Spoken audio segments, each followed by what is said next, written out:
Machozi, simanzi na huzuni vilitawala katika safari ya mwisho ya msanii wa muziki wa asili mkoa wa Mara, aliyewahi kugusa mioyo ya maelfu ya watu kupitia nyimbo zake maarufu zikiwemo Sindika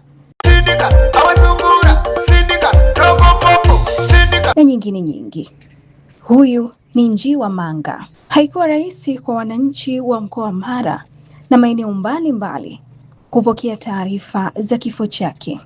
Wengi walibaki na majonzi makubwa, wakikumbuka sauti yake, ujumbe wa nyimbo zake na mchango wake katika kuitangaza sanaa ya asili. Katika mazishi yake yaliyofanyika Butiama mkoani Mara, mamia ya wananchi, mashabiki, marafiki na wadau wa muziki walifurika kutoa heshima zao za mwisho.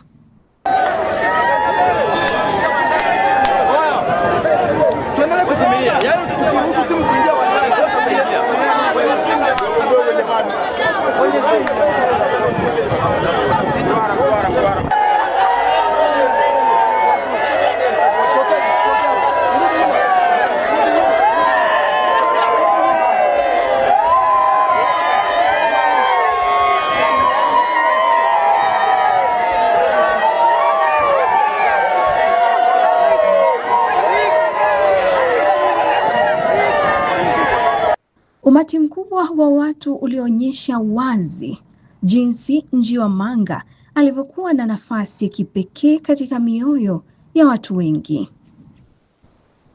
Wapo walionekana wakibubujikwa na machozi, wengine wakishindwa kuzuia hisia zao, huku wakikumbuka nyakati walizoshiriki pamoja na msanii huyo.